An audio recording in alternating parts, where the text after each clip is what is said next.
Ladies and gentlemen, this is your main event of the evening. Introducing from Amsterdam Uptown, Kuala Lumpur, Malaysia, weighing in at 662.5 and a half, 0.9 button badges. Here's your fellow Uptown low life. Cornelius.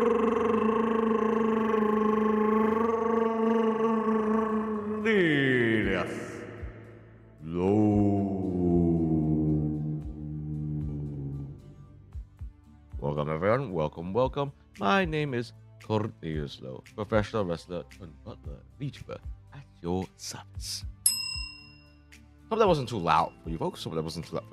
That was a sound that came from in real life. Does that make sense to you guys? No. This is an IRL thing that you're hearing. I thought I jazz things up a little bit. You know, I mean, I'm known for doing IRL things after all. In any case, yes, indeed, folks. My name is Cornelius, professional wrestler turned Butler VTuber. And that means, yes, I am an actual professional wrestler. I do things such as this, and this, and this, and this, and this, and this, and this, and this, and this, and even this. Yeah. No, the usual. Tonight, we will be. Well, it is actually the real Wrestler Rapport, which is basically just an excuse for me to jibber jabber all about all things wrestling. But you guys asked me about all things wrestling. But I thought, why not? Just honestly speaking, really is just truly out of a whim.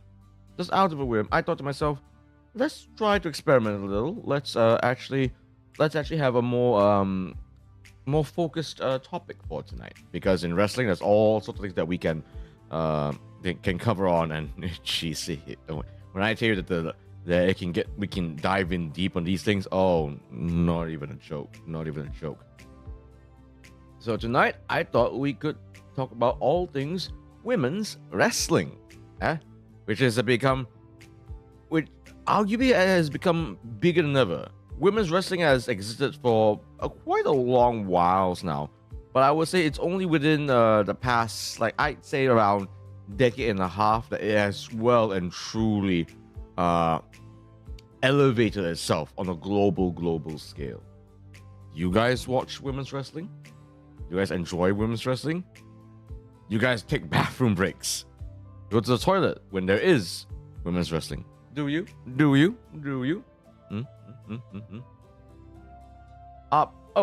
Let's see. Before I get ahead of myself, let me just quickly advertise this as always.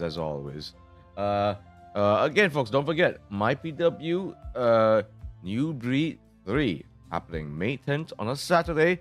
Doors open at 5 o'clock. The show starts at 6 o'clock. This will be held in Kuwash Theatre, TTDI, Kuala Lumpur.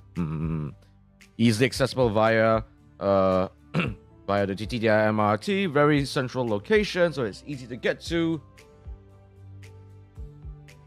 And quite a few matches have already been announced, folks. The most recent one is actually the one that's announced today, which is I think this is our main event of the evening, which is Carlo Cannon, the current MyPW World Champion, facing off against Shaheen of the Sky, representing Dubai Pro Wrestling. Actually, is it DXB? I've got the name of the promotion that he's a big part of. But Shaheen actually has wrestled in the very first New Breed before. Shaheen is basically he obviously hails from the Middle East, and he is an incredible athlete. Like, what an athlete! Like, the man takes flight very well. He's actually also very comfortable with the graps. What I'm known for, with submissions and technical wrestling and all that jazz. Just incredible wrestler. Now, he's wrestled all over. He's wrestled in the Philippines, everywhere in the Middle East. I believe he's actually trained a good bit in the New Japan American Dojo as well. I could be wrong in this. I believe he has. Man, isn't that amazing? So yes, we got quite a star-studded main event actually. Yes, it's very, very global indeed. Let me get the ticketing website for you very quickly. I keep forgetting about it. I really should not. And yes, I have to assure folks, I am part of the event as well. I just kind of refuse to say in what manner. Okay. My PW event. There we go. That should be clear enough. There we go. There it is for you, folks. There it is for you. All right. Now, before we get into it, folks. Hey there, Wolf. Welcome to Cafe Cornelius. Yeah, we're about to get into talking about women's wrestling. Welcome to the Real Wrestler Rapport, where we talk about all things professional wrestling. Tonight, I thought we'd cover something a little bit more focused, which is women's wrestling. So, okay, before we get to it, folks, I actually have a little bit of a little presentation prepared. It's something that I just honestly just threw together really, really quickly. So I do apologize if there are some details that maybe it seems like it's a bit lacking, and that's sort of on purpose. I prefer this if it's a little bit more of a conversation between chat and you guys, you know, you guys and me, you guys and me. You guys and me, and the slides are just there to help ease things into it, and for me to guide us along, you know. So there won't be anything hyper specific into it. Okay, this is not square circle made simple. Haha. Oh man, that's been a while. Since I did that. To those who aren't aware, Square Circle Made Simple is my pro wrestling game show series. It's one of my longest running. It is my longest running show on my channel. I like to dub it as it is YouTube's longest running pro wrestling game show made by a real pro wrestler VTuber. It's a bit of a mouthful, but that just means I can add some of the accolade to myself. So yes. So I do think I have my details correct. I do apologize if some of it is a little bit not exactly there. But it should be all good. Come. Let's have a little chitty chat about it. Okay. Wait. Let me just check very quickly that I've gotten it. Okay. It's all there. All right. Okay. And away we go. Ha! All right. Here it is, folks. Women's wrestling. No. Yeah. So, what is women's wrestling? Let's actually be just as generic as possible. It's basically, women doing the professional wrestling, which I am a part of. For a lot of folks, they don't think too much about women's wrestling, even though I would argue these days you should. You really, really should. These two women here, in fact, I'll be talking at decent lengths about these two actually, and why it's such a big deal indeed.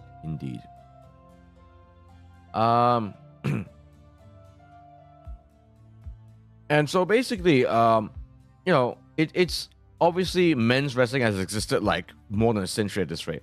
I don't have the exact history on when did women's wrestling started, but it has been definitely ongoing for a long time now. To the point where we can think of, there are like some iconic female wrestlers, some that have passed a legacy, some that have been just as controversial as the men. There's no questioning there. It's to the point where, and I've said this before a long time ago, and I'll say it again. The missing piece of the puzzle in advancing pro wrestling in Southeast Asia, independent wrestling in Southeast Asia, is women's wrestling. And so me creating my sort of like my first focused topic in the real wrestling report. No other topic is arguably as important as women's wrestling. The impact of women's wrestling cannot be overstated. You know? Yeah. So let's actually get into it. I can barely even remember what I wrote actually. Okay. So let's start with something a little spicy. Immediately, folks. Immediately spicy. In fact, to the point where let me actually pull out. Let's see where it is. Let me actually pull this out. My monocle, which I usually pull out for into selecting which is the correct answer in an SCMS question. But for today, it'll be for this, just to get us going a little bit. What do you think, ladies and gentlemen? Should women wrestle? Should women wrestle? If no one wants to answer, it's okay. I can do it. I can do it. Actually, I just realized something. Is my drum roll ready? Let's see. Let's do a little drum roll. Ah, it is there.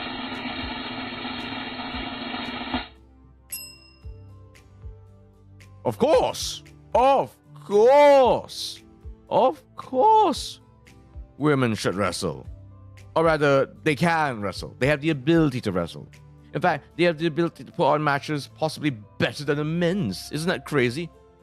I will argue that that's arguably even an even better question. Can women actually pull off matches as of equal quality or as entertaining as men's wrestling? Yes.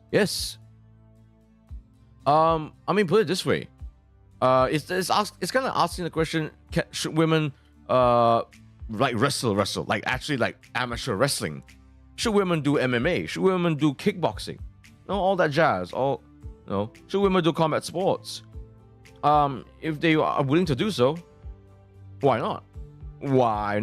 If they can make a career out of it, if it's something that they really truly want to do, want to challenge themselves in, why not? I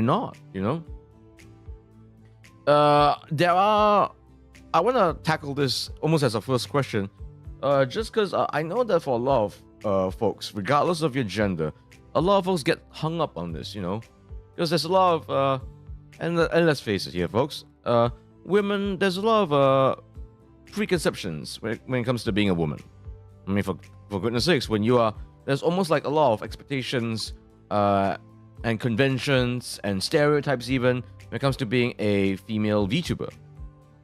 People definitely have not everyone, but the general consensus when it comes to like a female VTuber, there's definitely some conventions that some follow for some with legitimate reasons. The VTuber model has got to be attractive. The VTuber model has got to be eye-catching. And then if we get to more specifics, having a large bosom, talking in a cutesy sort of a voice,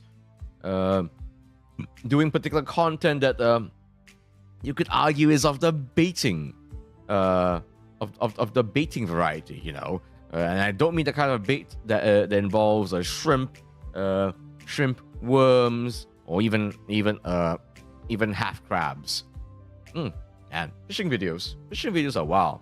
It's crazy to see what they use as bait these days, I'm still talking about like fishing stuff as opposed to like what VTubers bait audiences with. With you guys, I'm trying to bait y'all with women's wrestling. Is it working? I'm clearly so obviously not a female VTuber. But let's talk about women's wrestling bait enough for you guys. Is this an attractive enough topic for you folks to get y'all interested in? How about you all? How about you, Wolf? If you're still there, did this topic of women's wrestling pique your interest by any chances? I mean, even if it doesn't, I know for a fact that this is a very, very interesting thing to converse about. So, first topic, it is indeed. So yes. Women have every right to wrestle. Women, in fact, have every right to flourish in wrestling as well. If we dive in deeper, like, is it safe for women to wrestle? Oh, actually, no. I'll get to that. That question is actually something that we'll tackle pretty soon. So yes, they should. Now, can women wrestle and should women wrestle? It's almost two different things. Can women wrestle? Absolutely. I will get into some female wrestlers pretty soon. Further down the slides, that that they are arguably like some must watchers. Where if you watch them, you will get it. Absolutely. But can women wrestle? Ooh, that's a spicy one. That's a spicy one. Arguably more so spicy than should women wrestle. Now, can women wrestle? Ooh. This is a spicy one, and we'll cover that pretty soon. Let's keep on going. Oh, by the way, if you guys have any questions about women's wrestling, if you have any questions about it, feel free to ask me. This is an open lobby. This is a safe space where you can ask about all that. All I ask is that you be civil in your questions. Follow the rules that I've laid out in the description down below. I know it's a lot. But hey, if you want to participate in anything, don't be a dick. Duh. I feel like that's so obvious these days, but man, some folks just don't understand it, and hence why I have a giant wall of text of rules. It just helps to cover my arse and yours too, okay? Okay, next up. Has the quality of women's wrestling improved? Yes, no, depends. This is more of a question I'd rather tackle than the first one. The first one that's really obvious. That's like if you are even somewhat learned, like if you've done primary school at least, you should be able to understand that. Please. I hope so. But this is a more nuanced question. I feel this is a more nuanced question. Has the quality of women's wrestling improved? What do you guys think? What do you folks think? Okay.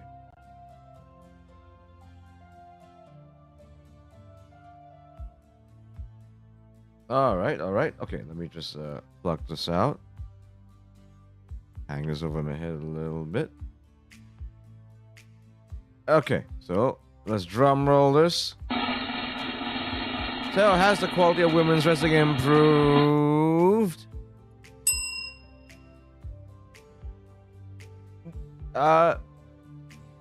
Depends. Some of you might be shocked by that. Indeed. I know. Why? Shouldn't the answer be a resounding yes? Shouldn't it be a resounding yes? Oops. My bad. It should be a little higher here. My bad. Why have I said so? Why have I ascertained that the quality of women's wrestling has improved? But it depends. What do I mean by this? Well, I am thinking of this in a global scale, okay? Overall. So I'm not just thinking of just WWE. No. If it's just like, I am thoroughly one of those guys that is like, yes, it says that WWE, but there is wrestling outside of WWE. The fact that there is such a thing called WWID these days has just basically proven that even WWE has recognized that there's wrestling outside of WWE. WWE is the major leagues. It's the biggest one of them all. It's not the only one, and there's nothing wrong with that. And to those that have a problem with that, y'all need to suck your head in a tub of ice cold water and have a long think while staring at a starry sky in the middle of the night. Okay? So yes, I'm considering this wrestling in general. So this depends. It depends on where you are.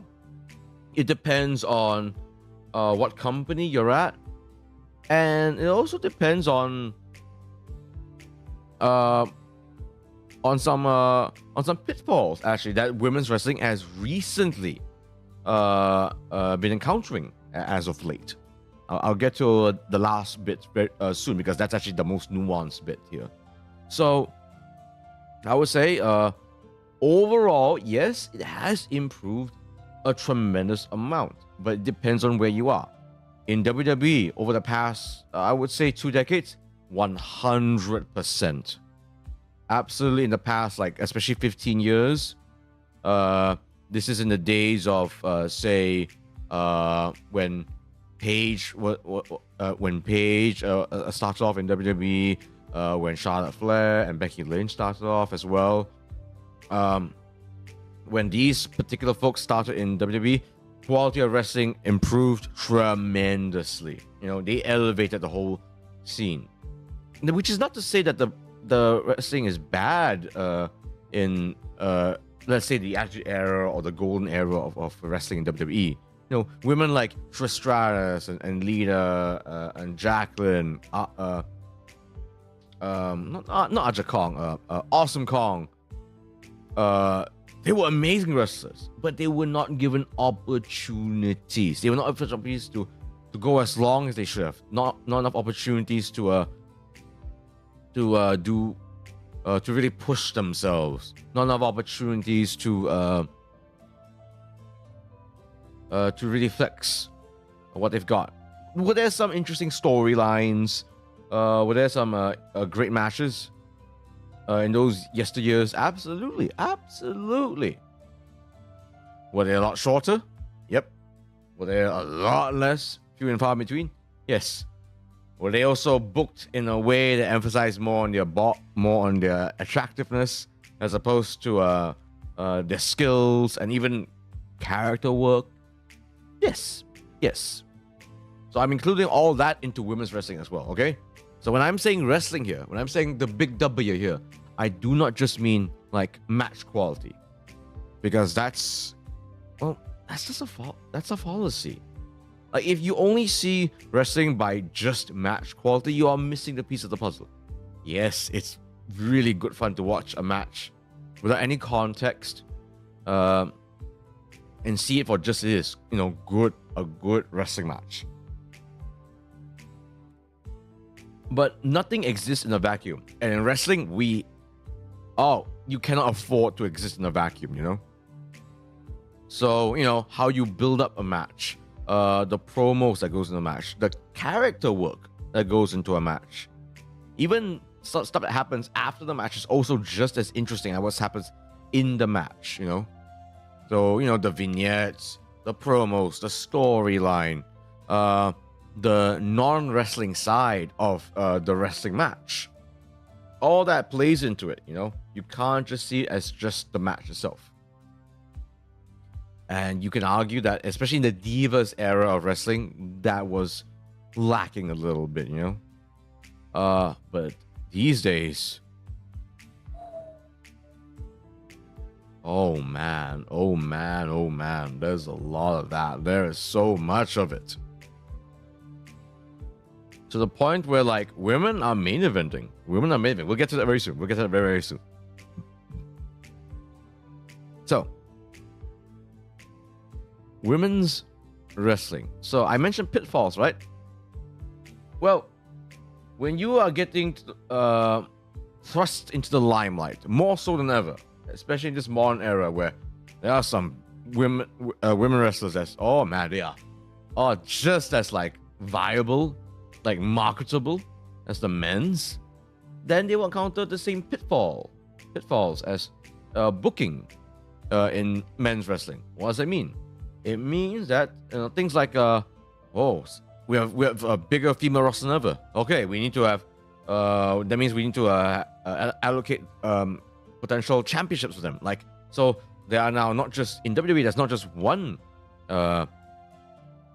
women's tag team. There's now two, and there's also a sub championship for them as well, a mid card championship. You know, the women's American championship, the women's intercontinental championship. You know, so there's so many belts. You know, and that means not everyone gets a slice at the pie. It means now there's more things to juggle than ever, which is actually already a little bit of an issue with men's wrestling. There's so many of them. How do you juggle all these personalities? How do you juggle all these characters, you know, and that plays a big part of it. You know, guess what, guys? It's a show. It's a show. So you got to know how to arrange all these things to make the show a proper show. You know, that's what differentiates us from let's say combat sports. You know, combat sports, they only care about who wins. We care about getting you guys to watch us the whole way through. We want to get you guys invested in everything, if possible, you know? So it depends, okay? And then also, there's also the idea of geography when it comes to women's wrestling. In women's wrestling, the two big places, the two really, really big places. Now for men's, you could argue, you know, Mexico, UK, USA, North America, Japan. However, when it comes to women's wrestling, in particular, I would say it's North America and Japan. Obviously, in UK, in Mexico, these places have created some incredible women's wrestlers. No questions asked, okay? No questions asked. There are some excellent women's wrestlers from these places, you know. Stephanie Vaquer right now, who's wrestling in WWE, you know, comes from I believe she comes from the CMLL scene. Tremendous wrestler. In UK, I can't really think of anyone off the top of my head right now. Obviously, Saraya, aka Paige, Becky Lynch, Lara Valkyrie, who's the current, I believe, WWE Intercontinental Champion. So there's a good number of European women's wrestlers in WWE right now. That's for sure. That is for certain. But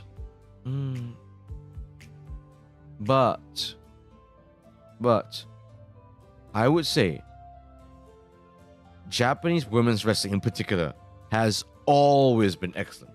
It's just that during the bubble,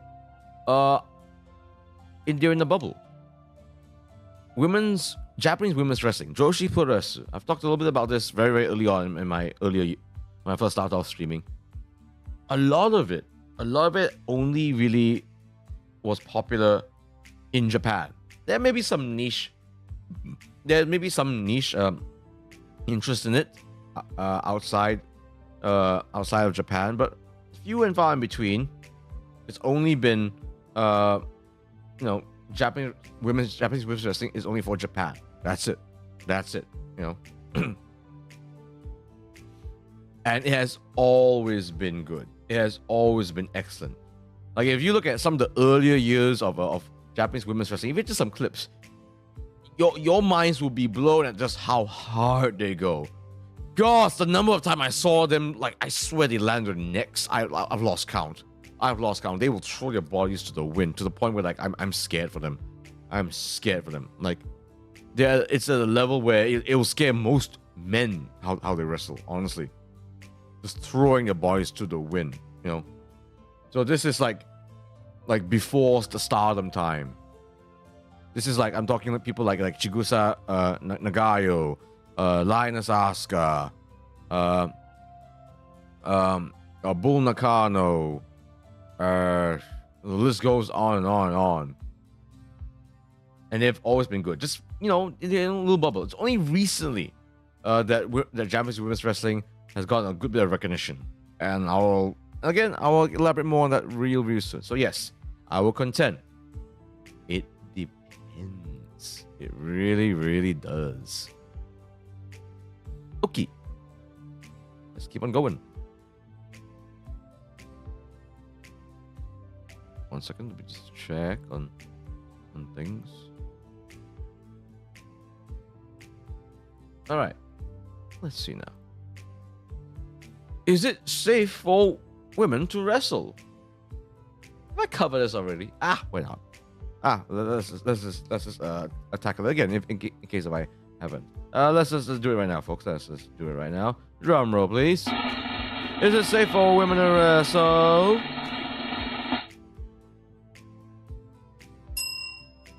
Nope. Nope. Nope. Oh man, sorry. I'm completely missing it just because of how I'm arranging the screen. Nope. It's a no. Why a no? Well, have you seen how they wrestle? It's starting to look a lot like the guys these days. You could make the argument, especially for North American women's wrestling, the level of risk they took, and it's not like they didn't take any risk. Yeah, God knows that Lita's finisher, the top row moonsault. Oh, it really looked like she's about to hit a hit on the ground every single time. It really looked like it. It's not like they didn't take any risk, but these days the level of risk and ambition that women's wrestling have been going for these days has been unbelievable. AEW hardcore women's matches are just as nasty as the men's. Like, has there been at least 2 women's war games at this point? It feels like there's been at least 2 women's war games at this point. Like, they're going so hard, and that means that they also face the risk that the men face as well. You know, it's really sad to say, but there's been now there's like a little bit of there'll be some periods of time where there'll be a bit of an injury bug, especially in larger promotions, where they can sort of risk it a little bit because they've got a large roster. So even if someone really pushes themselves and has a pretty severe injury, someone can sort of take their place. You know, they can sort of afford to do that. It's the same thing with the women as well, you know. And it's a little dangerous. Actually, not even a little, it's just extremely dangerous, you know. There's a point where there's been some women, I'm not going to say who, out of huge respect for them, you know, who've been pushing themselves a lot more than they should have, where they have been injured time and time and again, given chance after chance, to the point where, yeah, they've been let go, unfortunately, you know. I think we're coming into an era where I think we are, and I could be now, and this is just wrestling in general. I think we're coming into an era where we're a lot more precautious with wrestling. Like, oh, there's more risks taken than ever, but at least there's a lot more precautions taken. There's a lot more tricks up our sleeves, so to speak. And there's also opportunities for us to say no. Like, no, I'd rather not do this crazy move. Let's do a safer alternative instead. And that won't be frowned upon. That won't be frowned upon. Yes, there's an opportunity for us to like get a bunch of ladders and like jump off it onto someone on the floor. You know, those opportunities are becoming more crazy than ever. God knows there's so many insane death matches these days. You know, stuff like GCW, BJW in Japan. But to push yourself to that extent, that will come at a cost. You know, that will come at a cost. And I hope that we are coming to an era where, like, we can still be just as entertaining, even if we were to take the safer alternative, you know? Even if we were to take the safer alternative. I hope for women's wrestling that can be considered as well. Because, God, they're pushing it. They're really pushing it as well. Like, one that I can think of right now is like Io Sky doing a top rope moonsault off the cage with a garbage can over her head. She was so happy to do it too. Like, you could see the big smile on her face. I think there was a big smile on her face. Like, oh, I can't wait to do this. She puts herself in the head, blind as a bat, and just backflips off the cage. Wild woman. Wild women these days. Wild women indeed. Yeah. Don't know. Just like how it's not safe for the men to wrestle, it's also not safe for women as well. But this is what we do. This is what we love. Like, I love putting on matches together. I love entertaining you guys. I do, in fact, enjoy risking it. In spite of what you guys know how my body is. No, I still like to risk it. Because this is what I do. This is what I've trained for. This is how I entertain you guys. This is how I make y'all happy. And for a lot of women's wrestlers, this is they share the same sentiment as I. So yeah.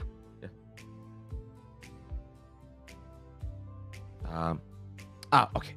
Okay. Apologies. I think I'm going to like adjust how I want to do my setup a little bit, just a quick bit, just because I think I sort of realized that there's a way that I can like make things a lot smoother for myself when I am doing my little presentation stuff. 1 second, folks. This should not take too long. This should not take too long. Okay. Okay. No, that's pretty good. Okay. Okay, you guys should only still be seeing me here, yeah? Yeah. Okay. Alright, I think we got it. Oh, my bad. 1 second. Okay. Just checking. I thought I was still in my echo. I thought I was still doing my echo, but thankfully not. Do let me know if there's any audio issues or any visual issues, yeah, folks? Just in case. Oopsie. There we go. Oh, oh, so messy of me. Hello there, Normal. Hello there. Hope you are doing well for yourself. Hope you're doing well for yourself. Okay. Alright, let's get on to the next thing. So I'm basically doing Is the term syllogism? Wait, let me just check very quickly. Is the term syllogism?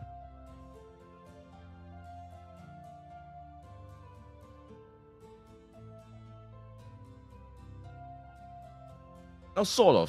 So it's kind of like the thought process of, all dogs are animals, all animals have 4 legs, therefore all dogs have 4 legs. Is that sort of thought process? So I enjoy doing like syllogisms. I just realized this word is rather uncommon, so I'll just type in chat so that you guys can learn a little bit with me.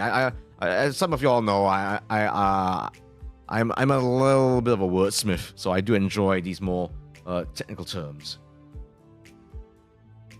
Okay. All right.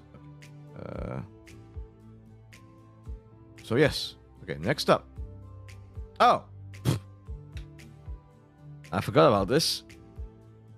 Wait a minute. Oh, right. Sorry. I realized this was a new question.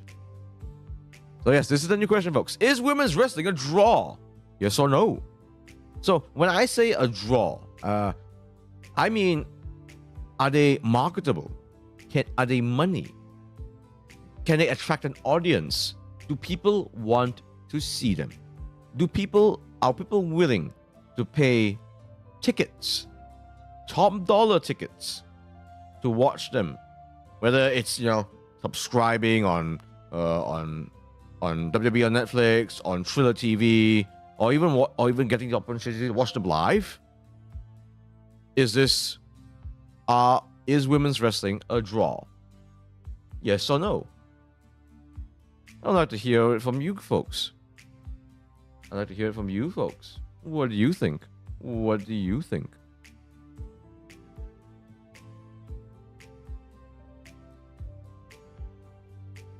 second. Just checking something very quickly. Yes. Oh, okay. Well, that's... I mean, you guys saw my answer already. But I'll just show it anyway. And indeed, it is a yes. In fact, let me show like the most definitive match card for it. This is Becky Lynch versus Ronda Rousey versus Charlotte Flair in WrestleMania 35. Main event. This is a WrestleMania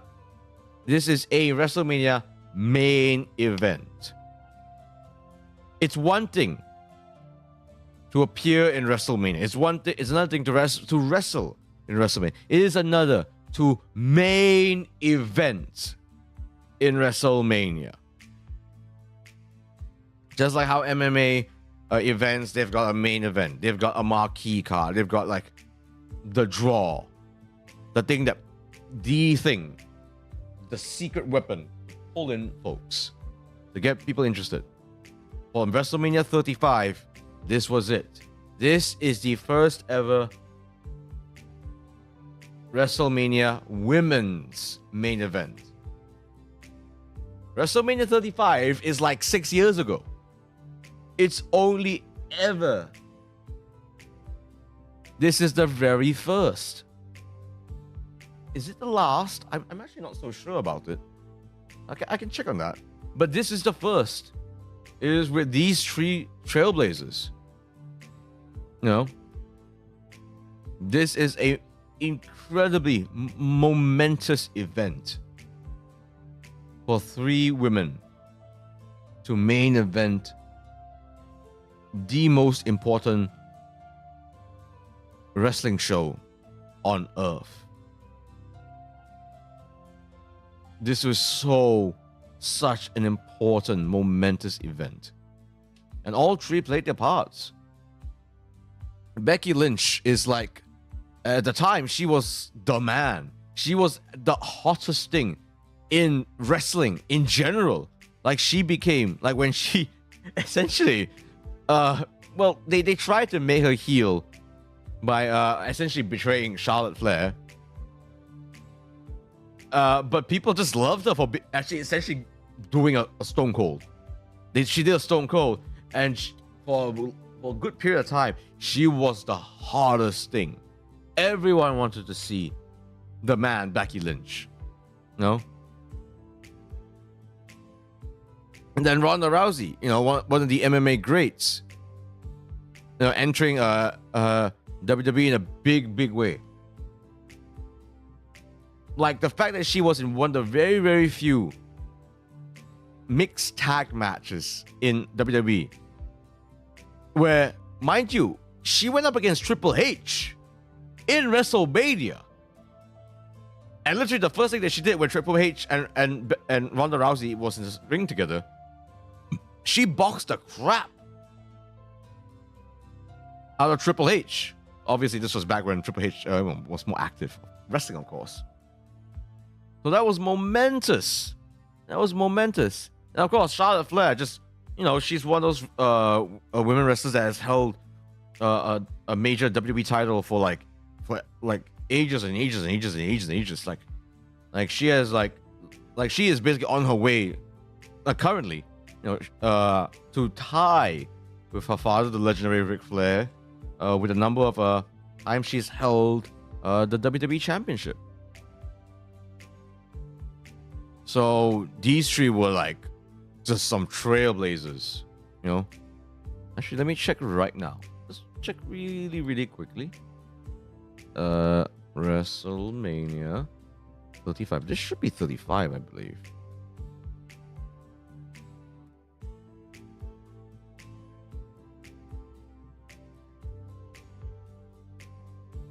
Yes, and this is indeed the first ever women's main event. Nah, this was also the event. I believe this was also the first time that WrestleMania was it held in 2 days? Oh no! This is the final WrestleMania to be held as a one-night event. The final one. After WrestleMania 35, they realized, oh gosh, we're too big for our own good right now. We need 2 days. And I don't think they're unhappy about it. That just means more. That just means more ticket sales for them.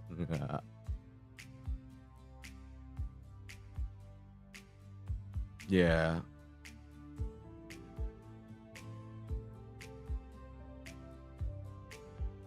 Yeah, so this was just unbelievably momentous.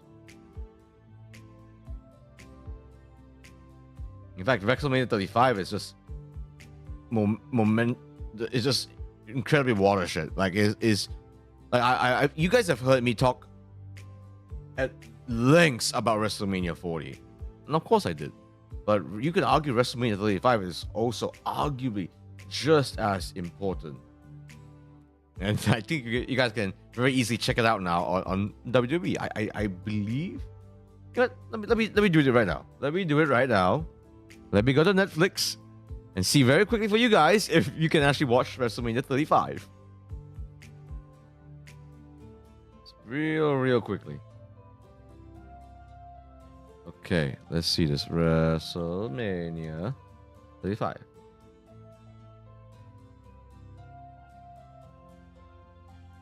I don't believe they've... Wait, have they? Or are they doing it in a very particular way?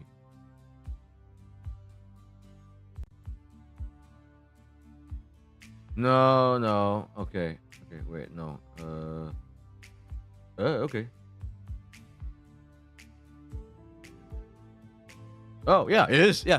Basically, they've sort of arranged it in a funny way. You go so let's say if you typed in WrestleMania 35, you got to go to, you need to search WWE WrestleMania and then go to 2019. It is 2019. There's WrestleMania 35. So yeah, this is your answer. This is the answer. Is women's wrestling a draw? Yes. The reason? This.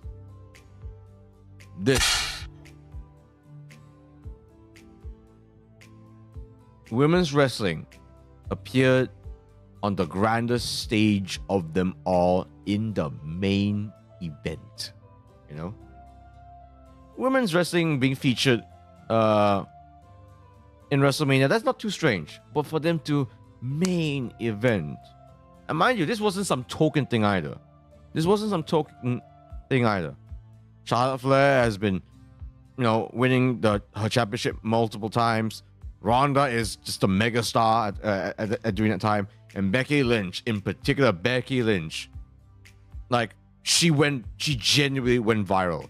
Like, the Becky Lynch mania, you cannot talk about wrestling without mentioning Becky Lynch during that time period. Like, she was on fire. Like, she really, truly was like the Stone Cold of women's wrestling during that time, Yeah, kind of. And currently now, I think she's taking care of a child right now.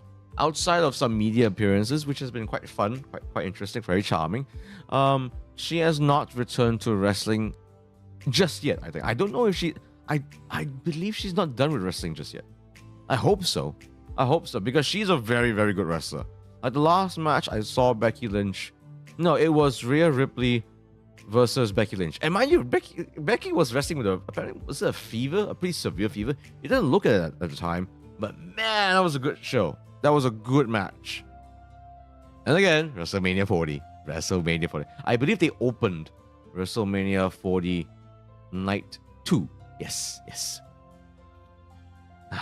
What a momentous event, man. Okay. So enough of me waxing lyrical about this match, because I can go on. So yes, the women can draw. There is one other thing that makes women's wrestling a draw. It's not a pleasant one. I suppose I can talk about it a little bit. It's a rather strange phenomenon. It's not actually one that arguably you see on wrestling, on wrestling posters. Not something that WWE talks about, but it does exist in a rather big way. And that is women's wrestling on YouTube. What do I mean by that? If you were to look at some wrestling YouTube channel, like especially independent wrestling YouTube channel, there is a very, very high chance you will see a YouTube thumbnail that features women's wrestling. And more often than not, in some very interesting, spicy poses. And look, spicy poses when it comes to women's wrestling, that's just a part of the deal. Because, think about it. Even in men's wrestling, we are putting ourselves in such in such strange positions sometimes. I mean, look. I mean, put it this way: when you see someone do a German suplex, which is grabbing the person from behind and chucking them over your heads, bridging. Some parts of your bodies are going to be more exposed. The lighting will hit where the sun usually doesn't shine. But where it does now, where it does shine, it's probably covered in some very, very sparkly pleather. When women do a bridging German suplex, their sparkly pleather will shine under the spotlight really, really, really brightly as well. And a lot of wrestling YouTube channels take advantage of that. Let me have a quick look at them right now. I'm not going to name these names because sometimes it can be egregious. Like, look, making attractive YouTube thumbnails is part of the game. It is part of how you get the clicks. But man, some of them can be egregious. Some of them are to the point where you question. I question, Let's see. The one I'm thinking of, let's see. The past, the videos of recent times-ish. Yes, when it's a women's, and even if it's not, I would say a super revealing or super spicy thumbnail. If it just features women, like a woman wrestling, especially if it's like male versus female, that's a whole other topic. Oh yeah. It will literally get several times more views than like the average video. Like, that is actually the case. Yep. Definitely for sure. Okay, so this particular channel I'm referring to has cooled off a little bit. By a little bit. But back then, I know for a fact that a lot of folks, including wrestlers, have taken offense at these particularly spicy thumbnails.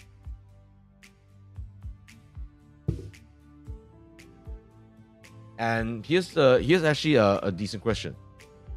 Do these viral thumbnails, does this actually translate to ticket sales? Does it actually? It's actually a question that a lot of like wrestling promoters have asked themselves. Actually, does it actually? And that's not. Oh, look, I'm not a wrestling promoter myself, so I can't really answer that. But it's something worth thinking about for sure. This whole topic of the whole topic of male versus women wrestling, I'm not even gonna touch that right now. Not even gonna touch that with this. I want to focus this on, specifically women versus women wrestling. Because intergender wrestling is a whole different topic that deserves like it's almost its own episode. Of which I think for that one, I might want to cover in a much more in-depth way than tonight. That is for sure.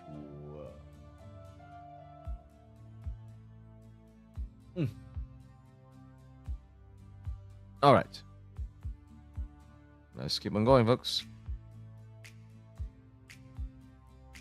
Okay, so here's also a recent phenomenon that actually has surprised me a lot, which is media about women's wrestling.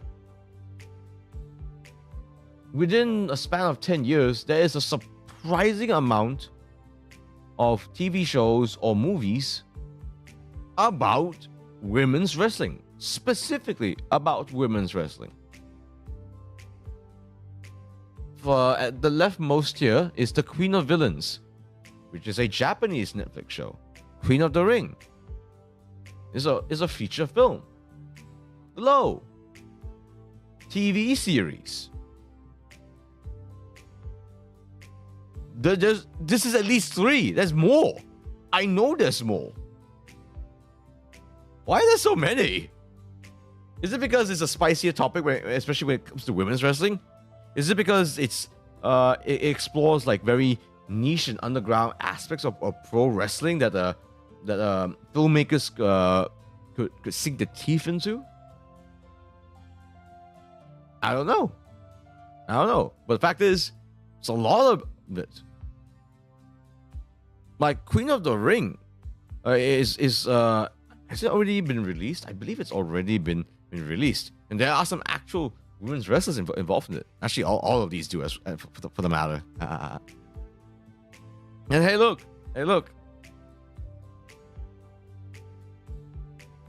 Low. That's so lame of me. Hey, they're awesome. Eclipse. A surprising amount of women's wrestling media. Yeah, and this list is, mind you, this list is not exhaustive at all. It is not exhaustive. The only one of these 3 that I am familiar with is the Queen of Villains. I watched all 4 episodes. It's great. And it's intense.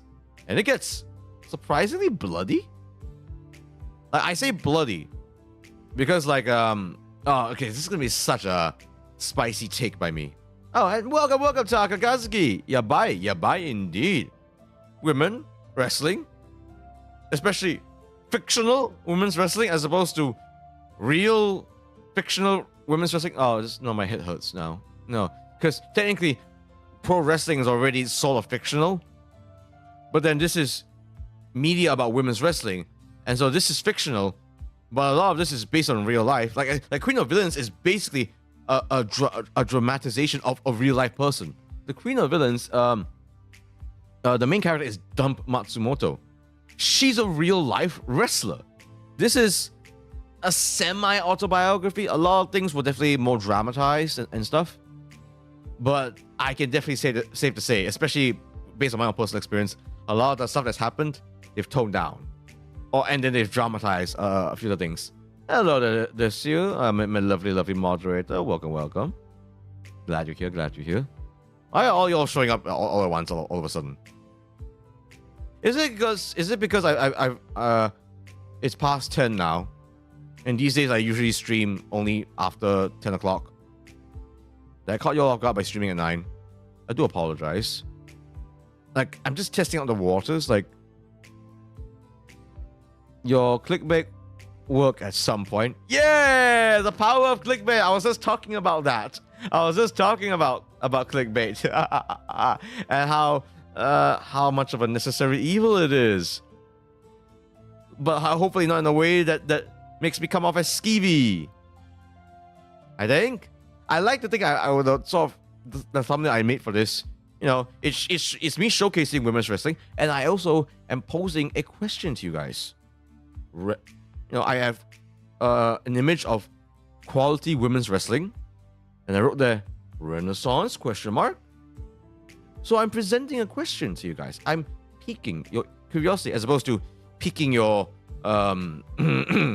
yeah, of, you know, the parts where, you know, where it excites the same parts that gets y'all going about, you know, visual novels and ASMR. Yeah. I just finished dinner, so I had to drop by. Oh, thank you. I hope you had a lovely dinner. I need to eat as well. I need to. Man. Okay, I'll admit confession time. In the excitement of creating an impromptu presentation to better illustrate what I'm talking about, yeah, I've forgotten to munch on my current dinner. Okay, I will do so right now.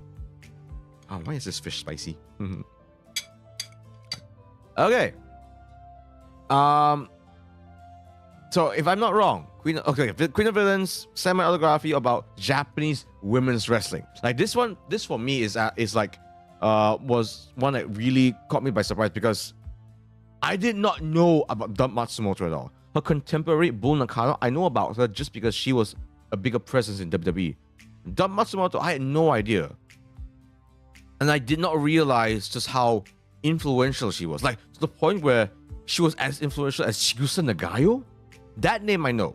That name I know because, like, if you talk about women's wrestling, you do not talk about Japanese women's wrestling without mentioning Chigusa Nagayo. But I guess one of the reasons why I didn't know much about Matsumoto is because she was the heel. She was the queen of villains. Whereas Chigusa Nagayo, dude, she was an idol. She sang songs, like she had her women's fat base. This is also the crazy thing about me. To me, I forgot the name of the promotion at the time, but the promotion at the time, this Japanese women's wrestling that Matsumoto and Chigusa Nagayo were a part of, they were catering to women. They weren't catering to the men. You know, like in their heyday, in their prime, they were catering specifically, mostly, to women. Like when you see the audience, like real life audience and also the fictional audience that they depicted in this miniseries, it's mainly women. It's crazy. Like Chigusa Nagayo and her contemporaries, like if you were to look at them, they have this androgynous look to them. You know? I thought to myself, wow, these women are attractive. And then I also realized, wait, no, women find these women attractive. And yeah, I was talking to myself, whoa, they look, because it literally like I just realized it watching, was it episode 3 or 4? And I was like, wait, these women are so handsome while being beautiful at the same time. Why? That's by design. That is by design. I just realized it. I wonder if it's partly because wrestling has been blowing up, so women's wrestling is seen as this potentially new exotic thing. That could be a good reason, actually. That could be a good reason. Maybe all these network executives saw some trends that I didn't notice. Because it's true. When it comes to men's media about men's wrestling, you know, there's heels, and obviously the most recent one is the Iron Claw, which is about the Von Erich family, the very, very, very tragic Von Erich family. What is WLW? No, what is WLW?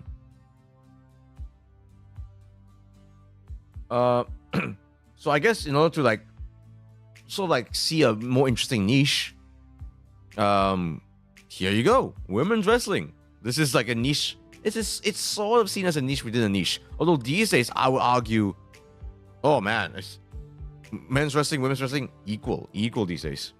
Women loving women. Women love women. Women love women. If there's anything I can take away from my years of doing VTubing, experiencing VTubing, watching VTubing, women love women. Y'all the nasties. Never mind what I think. No, what y'all think. Y'all, when women like something, you guys are, I suppose it is partly because there is, you know, let's face it, this is a bit of a release, isn't it? Seeing women being strong.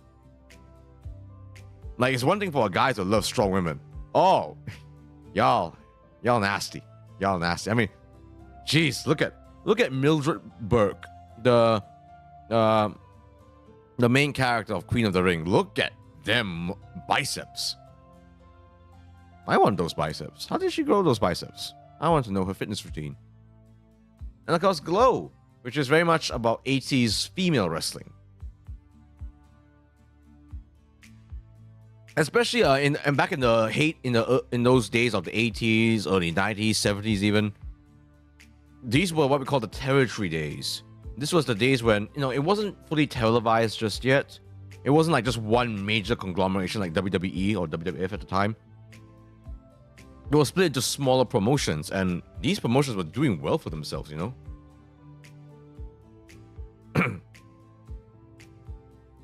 Actually, let me have a quick look at the synopsis for Queen of the Ring. Yeah, I think there's a degree of, like, I guess, a bit of a safe space for women within women's wrestling specifically. Indeed. Greetings, Mr. Law. Greetings, Johan. Perfect person to jump in on this. For those who aren't aware, Johan Singer here is a fellow streamer and fellow, I suppose, member of MyPW. You are seen as a pivotal part of MyPW, as far as I'm concerned. Johan here is our main announcer and play-by-play commentator for MyPW. You can hear his voice actually. Most recently in the most recent MyPW YouTube channel video, which is Champion's Quest, I think. Yeah, Champion's Quest. You know what? Screw it. I'm gonna link it. MyPW Champion Quest. Yeah, been with MyPW for about 9 years already. I keep forgetting that you've technically been part of MyPW longer than yours slowly. I always forget this perspective. I really shouldn't. Okay. So yeah, you can hear him. Here, folks, have at it. Okay. Queen of the Ring. Johan, have you seen Queen of the Ring yet? How is it? If you've any thoughts on it, actually, no spoilers if you can. Let me just look for the synopsis real quick for you folks.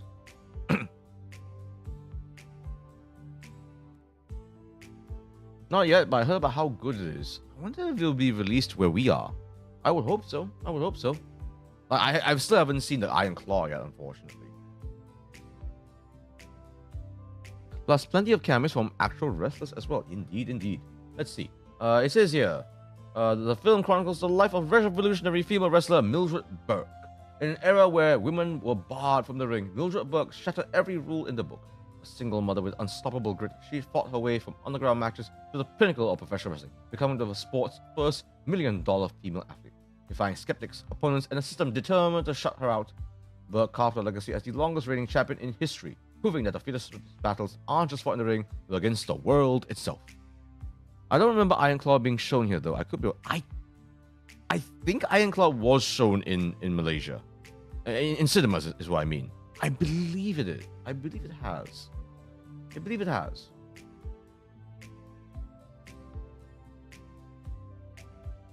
Let's see. Oh, and again, this is almost more like something like Queen of the Ring, in the same vein as Queen of Villains. I just realized they both have the word Queen in it. Wait, when did I realize that? Oh my god, how did I not realize that?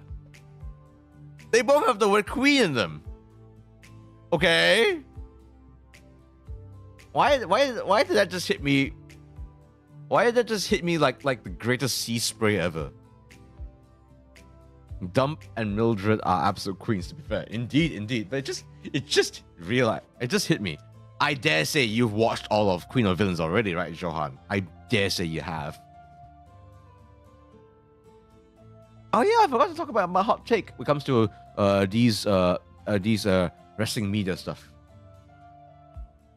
Okay, let me just say my quick thing about Mildred Burke, in that until this movie, I have no idea who she was.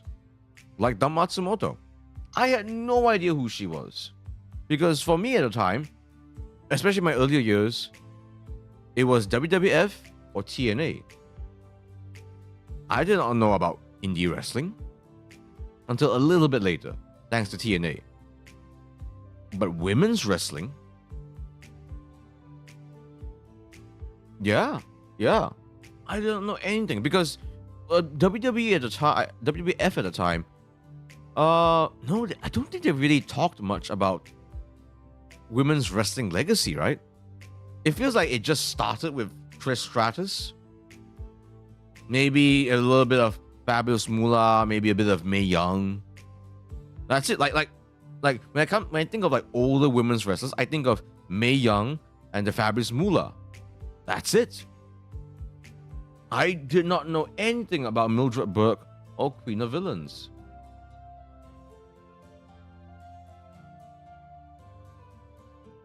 Oh, that's it. It says here, Burke's heyday. I'm looking at Wikipedia, by the way. Burke's heyday lasted from the mid-1930s to the mid-1950s. That is a while. 1950s. Okay, I guess that's why. I guess that's why I haven't heard anything about her, because this is stuff in the 50s. I know nothing about the 50s. Was Bruno Sammartino in the 50s? That's like the old-timey name that I know about the most. But even then, like, my history again goes back mainly to the early 90s. That's it. Did they try to do something with the women's division when they signed Medusa and repackaged her as Alundra Blaze? That didn't work out so great, I think.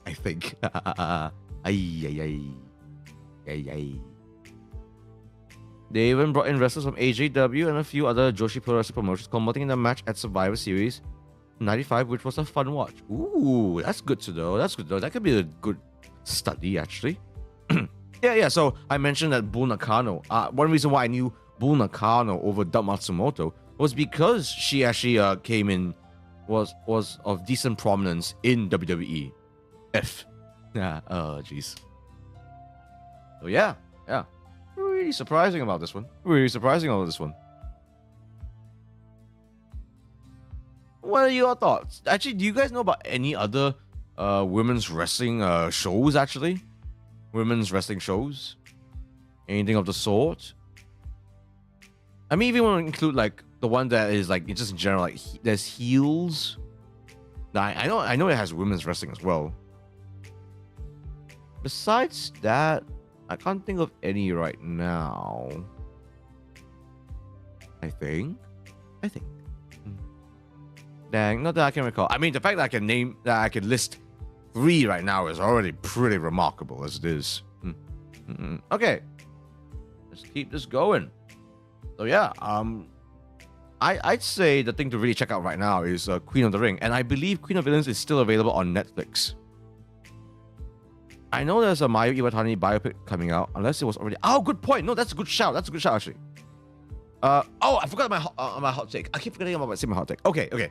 Here's my hot take, guys. Johan, I'd like to see your reaction to this. Okay. I'll use Queen of Villains as an example. Queen of Villains, if the poster wasn't proof enough, it gets bloody. It gets so bloody.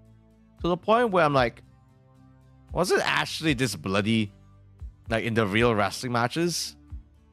And when I see some comparisons, however brief it may be, I would say no. This show actually went full on with the blood. Like, oh, geez, it was like sometimes Chika Sanagayo and Lion Asuka, they'll be drenched in blood, and the perpetrator would be mainly Dump Matsumoto.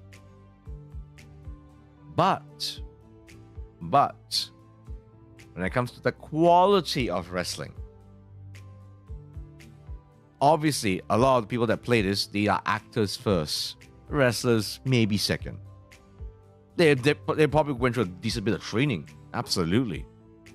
Like, whoever playing Mildred Burke right now, like, she looks the part. That is for damn sure. Look at them biceps. Actually, let me have a quick look. Who actually played? Okay, her name is Emily Bet Rickards. Emily Bet Rickards, good on you for putting on this level of muscle, because my goodness.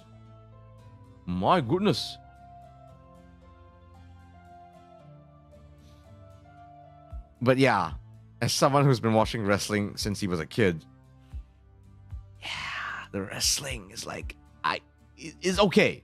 It's okay. There's some decent stuff. Yeah, it takes a lot to look the part and dedicate themselves to learning the craft. Yeah. So look. I don't want to rag on Queen of Villains too much. This is like one of my biggest pet peeves. I should have sort of realized. I should have sort of given it a pass, actually. That, yeah, because it's actors doing the wrestling as opposed to wrestlers doing the wrestling. The wrestling won't be as intense or as interesting as I would like it to be.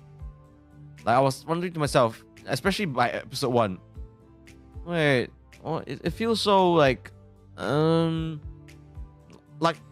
it feels like if I was in their shoes, I would have gone way harder. I'll be doing a lot more moves, not just move for sake of moves, but like, doing more interesting things. And I realized, oh, it's because they're actresses first. They're actresses first. Don't get me wrong, the expressions and the intensity that they brought, that is no question there. It's great.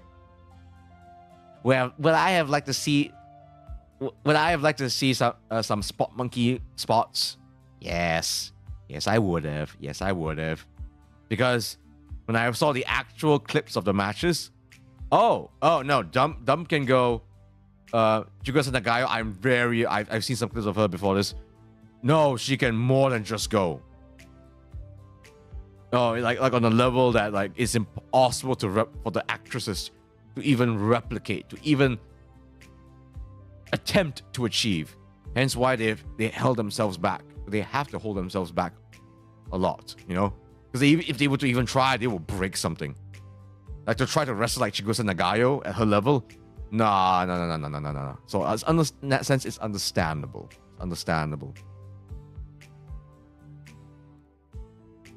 I wonder if that would be the case for Queen of the Ring. I mean, this was something held in the 30s to 50s. So I almost have to like, if I have to see it, I have to like also keep that in mind. Also something I don't think y'all realize. When you train in wrestling, how you perceive wrestling completely changes. And for a lot of wrestlers, that can ruin wrestling for you. You hate to watch wrestling because you are part of wrestling and you know exactly what goes on and you can't get into it anymore. I'm still happy to say that I can still really immerse myself into wrestling. And just like lose myself in the moment. I'm very like fortunate about that because I know some wrestlers. And mind you, these are some full-time wrestlers. They can't watch wrestling anymore because they do wrestling. Last thing they want to do when they relax is to watch more of what they work on, It's that kind of a thing.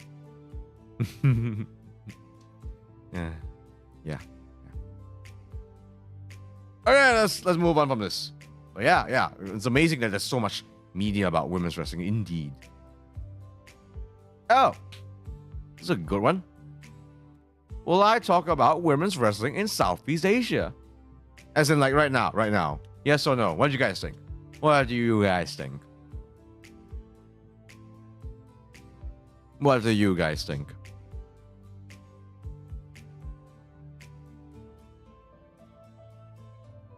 I should have a little sound effect where it's like dong, dang, dong, dong, dong, dang, dong, dong, like a timing thing.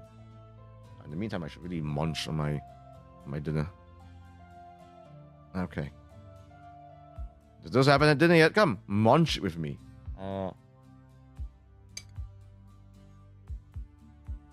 Yes, that's eyes. Yeah. Okay. Yes, my arms are ready. No.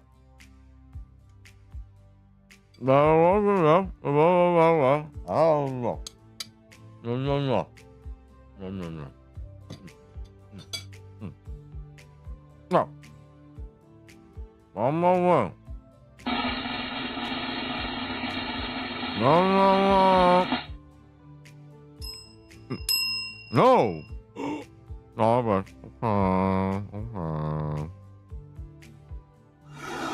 Why? Ow. Oh, why won't I talk about women's wrestling in Southeast Asia?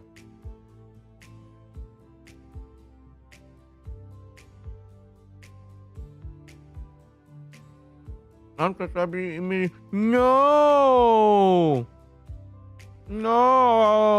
don't do that. No, I've got my reasons. Hear me out. Hear me out. No. This is a disaster.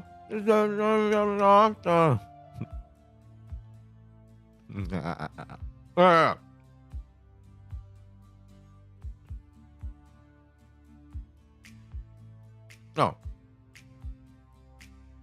Basically, this very, very specific niche topic that I genuinely care so much about.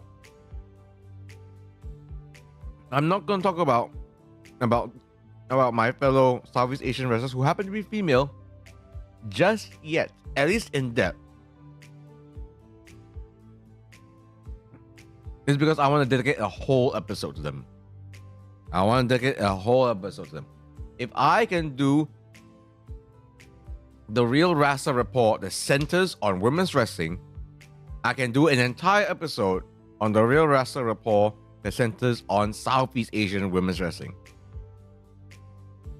They deserve an entire episode just on their own. This is the women's wrestling episode, so this is very general, okay? This is very general. I'm just covering things in a very, very, very broad sense. Totally fair? Yay! Johan thinks I'm fair. Subscribe back immediately. Onegai.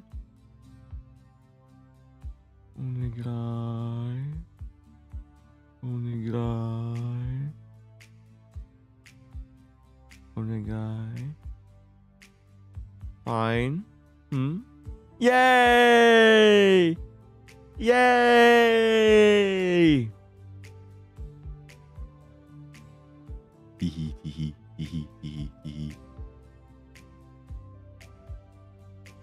On another note, to answer the title of your stream, yeah, women's wrestling is the hottest it's been a very long time. So much to see and enjoy everywhere. Indeed. And this whole episode, it's kind of about covering the whys and the hows and the wheres and the who's even. Oh yeah.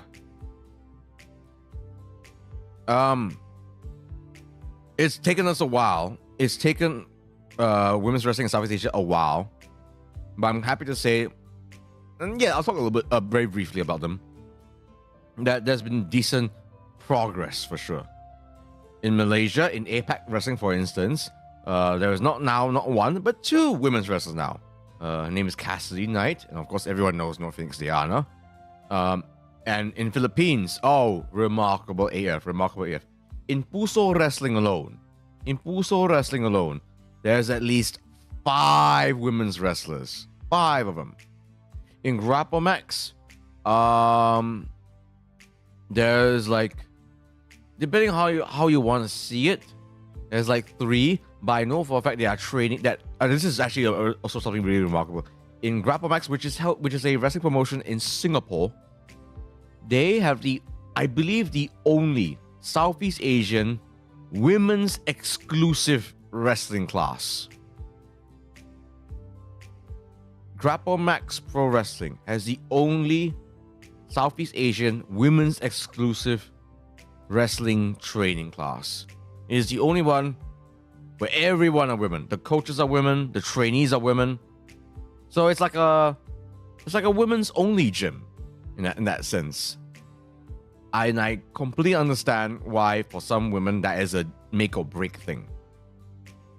Yeah, that's one thing GP Max does for you. GP Max, I respect the hell out of them. They are a very unique promotion that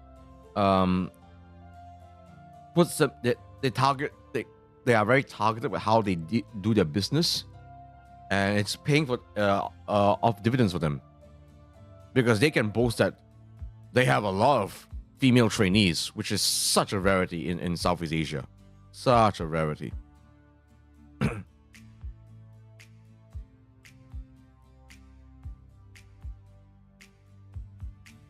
So yeah, I will talk at length about them a good bit in a future episode. I can't give you I don't have an exact date for you. I definitely want to. I definitely want to. Woohoo, I'm burping. Who are some of your favorite women's wrestlers, folks? Oh, uh-oh. Who are some of your favorite women's wrestlers, folks? I didn't think I was eating that fast. Uh-oh.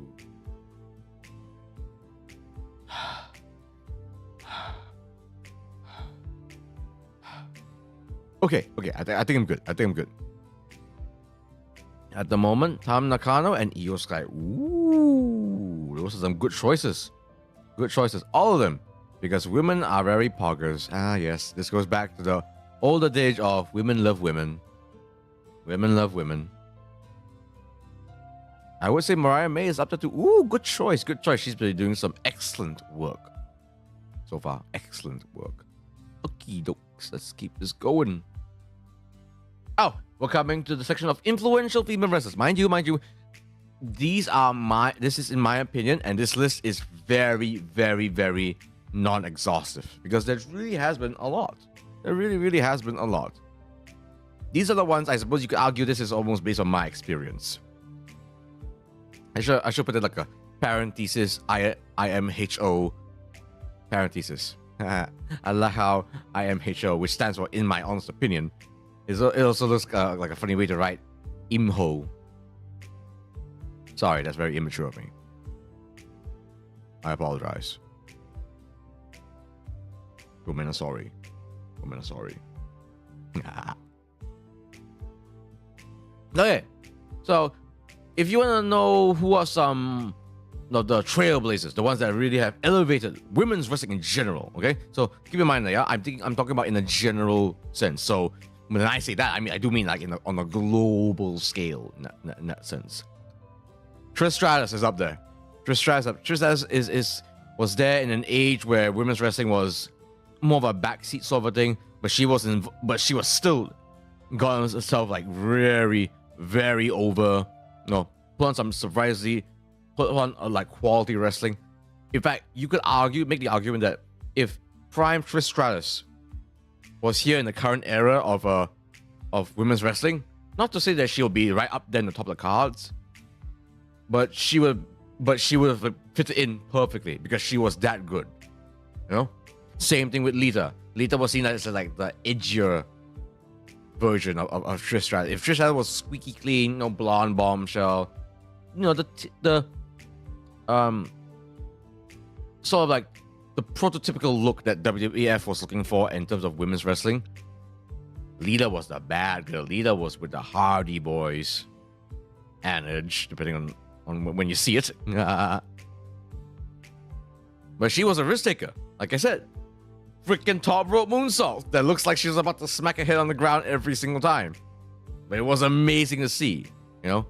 I remember even back then in my younger years, yes, they were very attractive, but man, they go tie themselves up into pretzels. They can kick super well. Even back then, I could see the merits of women's wrestling. Oh wow, they are kicking each other super hard. Oh wow, I was not expecting them for her to tie her up in such a horrific way, in such a nasty way. Because they were trained. They went through training, just like any other guys, you know. And of course, China, the eighth wonder of the world. At the time, seen as the only woman who could go up against guys. I believe she held the men's Intercontinental Championship, actually. You know?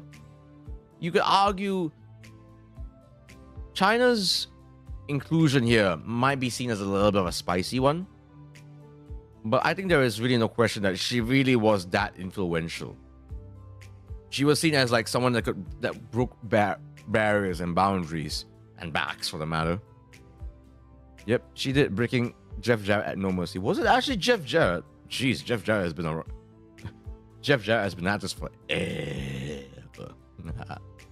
But yeah, but China was, I mean, look at her physique. There was nothing, absolutely nothing like her in her prime. No women looked like her at all.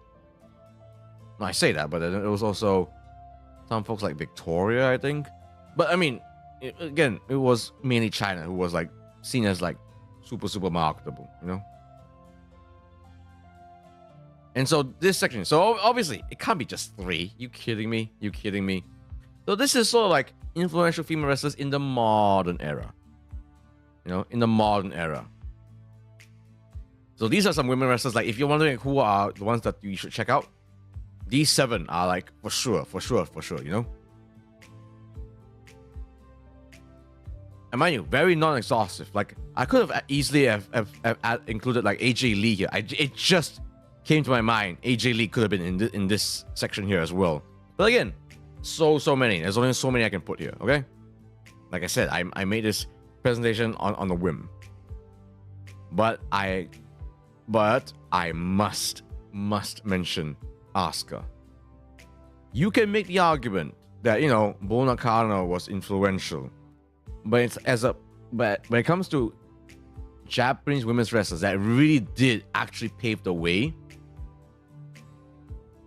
to be seen on a global scale, is Asuka first and foremost. Bull Nakano was great, of course, but I would make the argument that Asuka got her name out even more. Johan, would you say so actually, or would you argue against that actually? Because again, I knew about Bull Nakano, but I watched Asuka to see what she did. That opened my eyes to Japanese women's wrestling, because whoa, she is wrestling at an intensity at a level that even some men couldn't. She was whacking people. She was like tying women up. Yeah, honestly, can't argue that. Asuka really paved the way, though, in some ways too. It was a different time as well. Yes. So obviously, I am including, the time period. It really is a difference maker here. You know, Asuka came into WWF at a time where, WWE at a time where they were a lot more open, where they were looking at women's wrestling outside of North America, outside of the Western world, in fact. You know, as you can see, these four here, these are wrestlers of the modern era, where they are still active to this day. Okay, maybe not Becky Lynch, but you know, active in the past several years for sure. And so Asuka, she put a spotlight on, obviously on herself, but on Japanese women wrestling in general. I dare say that's why, you know, she's the reason why we're talking about Tam Nakano, why we're talking about Mayu Iwatani, why we're talking about, you know, Kairi Hojo, aka Kairi Sane, Io Sky. List goes on and on and on. By the mid-2010s, women's wrestling was taken a lot more seriously, especially in NXT at the time. Yes, NXT was a very, very large part of it. I should not have included some NXT women wrestlers too, but there's so many. I don't want to, like I said, this is a very, very broad presentation, okay?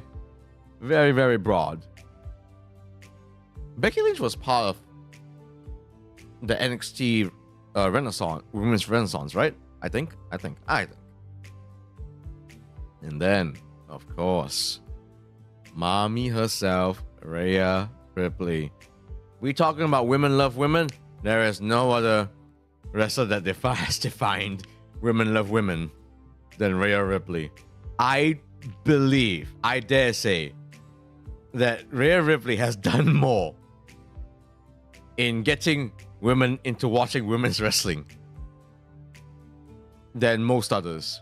Rhea Ripley has gotten more women to watch women wrestling than any other, at least in the modern era. Could it be argued that she's like the Chigusa Nagayo of the modern era? Maybe. Even AEW is boosting up the women's division. They already have Hikaru Shida, Riho, and Yuka Sakazaki. And now they have Mina Shirakawa, who can very well be a big star in her own right. Ooh, yeah, Mina Shirakawa is a good shout, actually. Oh yeah, I noticed that too about Rhea Ripley. Oh, gods. The number of times I have seen women go absolutely gaga. Like, literally the first thing that they see, if they see women wrestlers, they spot, their eyes go to Rhea first.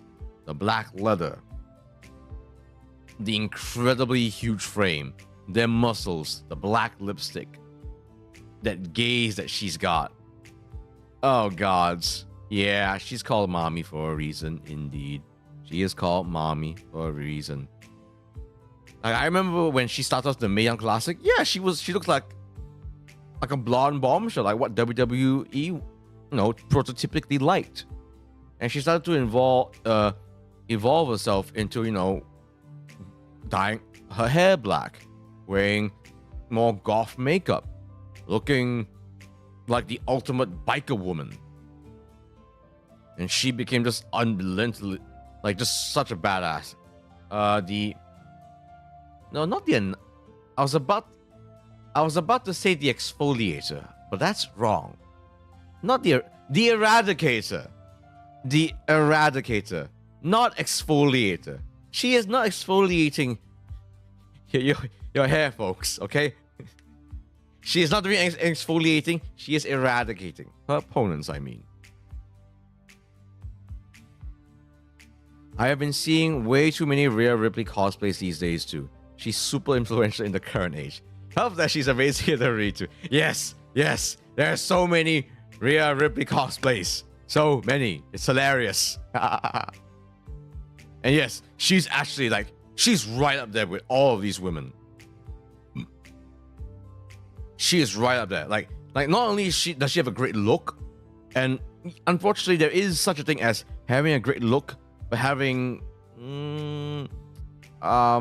substandard wrestling skills. Sometimes they are not mutually exclusive, you know.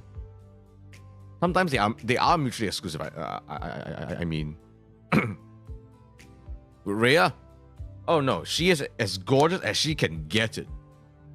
Like if she's there, if she's announced for a match, watch it, because high chance she's tossing people, she's like smashing through them, and everything that makes a great wrestling match, she can pull off. Like, she's incredible.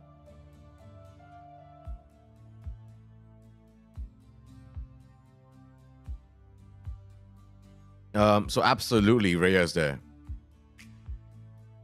And then Becky. I've already talked a good bit about Becky when I was talking about can women be a draw. So I don't have to go too much about Becky Lynch at all. Like, in some ways, like, she is big. She literally became female Stone Cold Steve Austin. Like, that's how big she is. Like, you could argue that that Becky Lynch is one of the few people that that's actually exceeded Trish Stratus and Chyna. Like, she became the hottest at the time, the hottest wrestler in general. That is insane to say.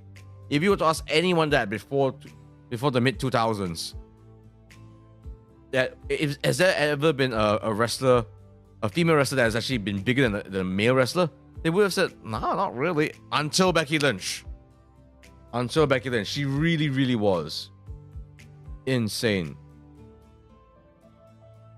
And who is this here?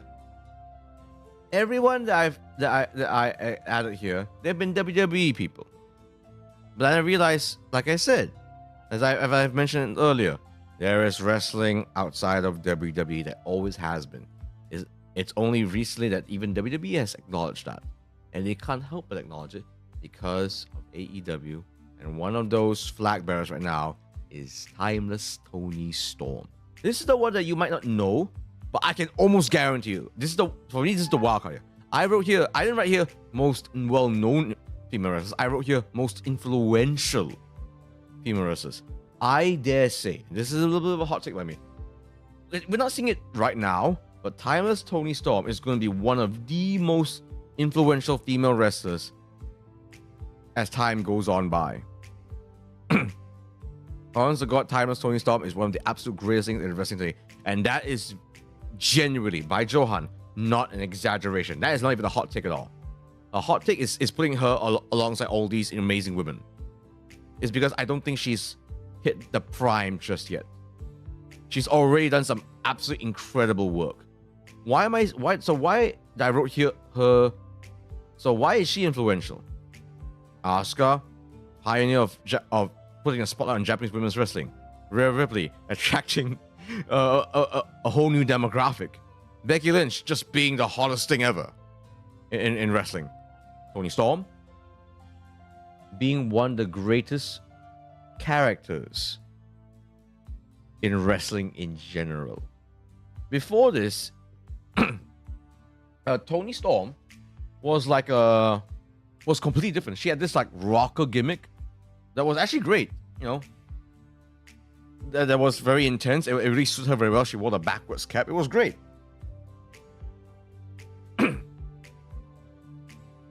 And then she took a gamble.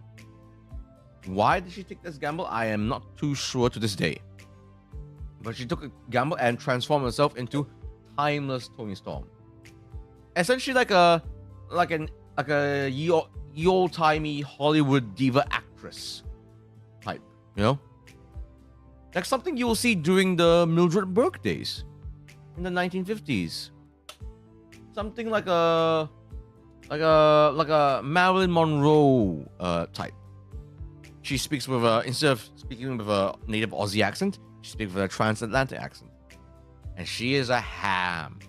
She is the biggest ham there is. The things that she says, half of it is so out of the pocket. And she goes full 100% with it. You do not see the Toni Storm of old. You only see timeless now. And her recent storyline with Mariah May was unbelievably good. You like that whole story where like Johan mentioned it, that she's got this relationship with Mina Shirakawa and Mariah May, and this became it's in my opinion, yes, a lot of the guys can definitely enjoy it. But again, that was almost for women, because like it was three very attractive women just like shoving their boobs at each other constantly. Norma Desmond from Sunset Boulevard in wrestling form. You're lucky I know a little bit about musical theater as well, Johan. If not, I would have not gotten that reference. Yeah, just if you watch that Mariah May, Mina Shirakawa, Toni Storm storyline, yeah, it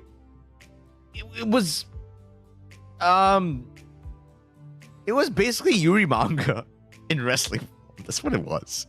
That's what it was. It was basically a Yuri manga in wrestling form. They were just like they were like, there was so much skinship that it was like it borderline on the ridiculous, but it makes sense. Oh yeah, GL. Oh yeah. GL. I forgot. I should have just said GL instead of just like, oh, Yuri manga. No, it's GL. Yes, there was a lot of GLing. There was so much GLing. You would not believe. And Toni Storm fully embraced her old-timey Hollywood actress gimmick in tandem with all that. You know, building upon that old relationship she had with Shirakawa, with Mariah May. Yuri is fine. I know y'all like Yuri. Imagine not liking Yuri. If you're not into Yuri, you're not into me. It's a very strange thought process right there. But it'll make sense in time. It'll make sense in time. So Toni Storm has proven more than arguably all of these folks, with the exception of Becky Lynch. A great storyline and great character work can be just as important as attractiveness and in-ring skills. You know? Like, all these women here, I would say Toni Storm embodies what it means to be, quote-unquote, a character worker, so to speak. She's a great wrestler. Make no doubts about it. Toni Storm's a great wrestler. But she's arguably the only one here where her character work has exceeded her wrestling ability. And that's not a knock on her at all. Like, she really, like, you watch her for her antics. You watch her for her crazy promos. Even today alone, she has said some out-of-pocket stuff in her post-match conference. Like, she did this incredible match against Megan Bain recently in AEW Dynasty. Very good match, apparently. You know what I watched instead? I watched the post-event conference, and her interview was like, it was ridiculous. It was ridiculous, and we loved her for it. So if you're into AEW, you must. If you rather want to catch something else that is not WWE, Toni Storm in AEW. Toni Storm in AEW is a must watch. Yes, indeed. There is influential female wrestlers outside of the WWE. It is possible to cast a net of influence, even though you're not in WWE. For some folks, that's a hot take. For me, I don't think that's a hot take at all.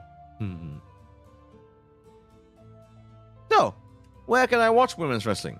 So I want to be a little more. I want to preface this by saying that I'm talking about quality women's wrestling, where women's wrestling makes an impact, where women's wrestling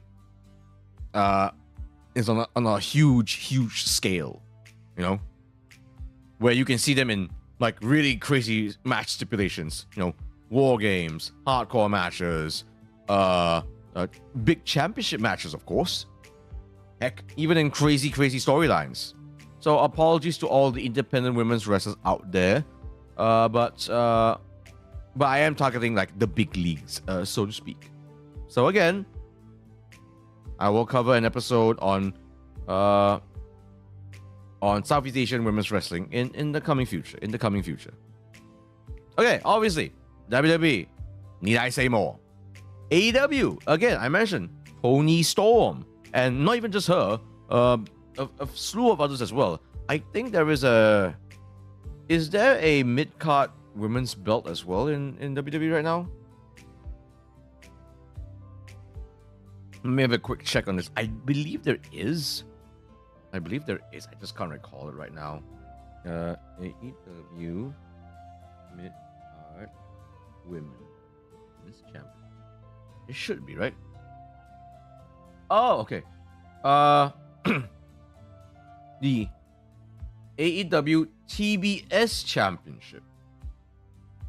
The AEW TBS Championship. Is that the only one? Let me check. Okay. WWE has both the Intercontinental and US Women's title.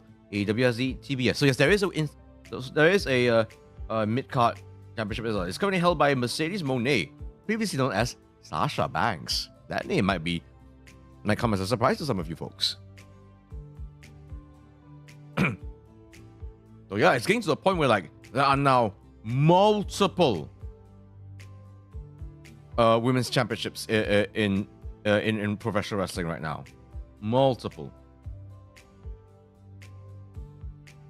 Actually, there's no AEW Women's Tag Championship yet. I'm actually kind of surprised by that. Yeah. I'm kind of surprised that there's no AEW Women's Tag Championship yet. That's honestly shocking. I dare say it's a matter of time. It's a matter of time. So if you want to see like women's tag championships, WWE. Agree, hope they establish that someday. Indeed. And of course, the final North American one is TNA. TNA, aka the Knockouts division. Like, TNA is arguably you can say whatever you want about WWE's women's division, especially in the 90s. But TNA's Knockouts division, the female division there, they call the Knockouts division, it's always been excellent. It's always been incredible. Gail Kim, Aja Kong, Rosemary. Oh my God, Rosemary. I remember Rosemary in her prime was incredible. What a promo. What a character. I was so happy to see when she made an appearance in NXT. Kind of not happy that she lost. But hey, she actually got a match there. And people responded too. Oh my God, was Rosemary amazing. I hope she gets to do more. I hope Rosemary gets to do more. Because my God, she was incredible. So the TNA's women's division has always been great. Even to this day, it's always been great.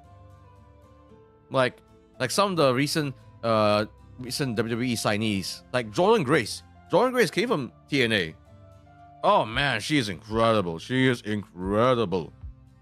Jordan Grace is, and she plied her trade hard in TNA. Are you kidding me? Oh my God, such incredible work that TNA has been doing. So their Knockouts division is also just as good. In fact, you could argue that TNA, they've been on they are an alternative to WWE in the sense that they tend to be a little wackier, actually. Like they do more fantasy stuff. They get more ridiculous. The current general manager is Santino Marella, for God's sakes. And now TNA is actually doing this really interesting thing where they're doing like joint shows or like a bit of a talent exchange thing with NXT. Insane to see Moose in NXT. Insane. Again, Rosemary. Oh gods. Oh man, I thought she was. Oh, I wish she was a bigger deal than what she is right now, man. Oh man, I like those days of like watching like Rosemary going up against the Hardy Boys in TNA. Oh man, crazy. Actually, you know what? Let me just check real quickly. What's she up to right now? Rosemary is.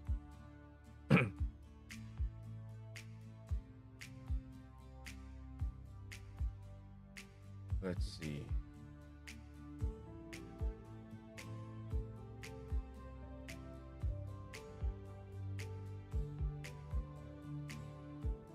Let's see what's the most recent thing that she's doing right now?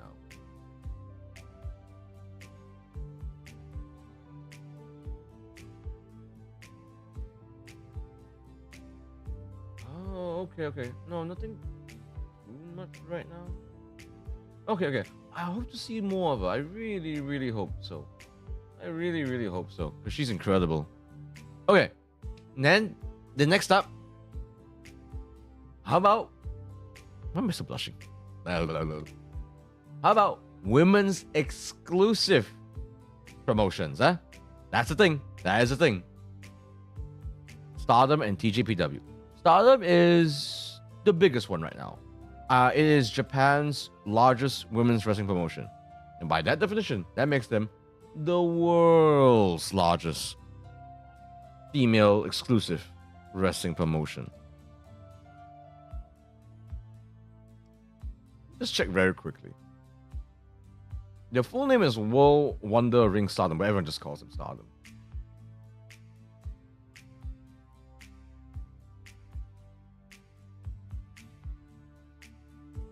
So they're quite unique in that in some ways you can consider them like the female New Japan Pro Wrestling. You know, New Japan and JPW is known for like going super hard. Like it's all work rate. It's like incredible quality wrestling, and like intense, relentless wrestling. Like it's just unbelievably relentless. Like this is where like Io Sky came from. This is where Kairi Sane came from, you know. And they were seen as like the best of the best. And they are still incredible wrestlers there in spite of that. Like some absolute killers. Like they wrestle every match like it's their last match. There is no giving up. And they've got the huge all-star Grand Queendom show in a few weeks, which from the looks of how the card is shaping could very well be another classic show. Ooh, spicy. Indeed. The thing with Japanese wrestling is that they love to hold tournaments. They love the tournaments. And that means a lot of wrestling. And as a wrestler myself, oh man, it is intimidating AF. It is intimidating AF.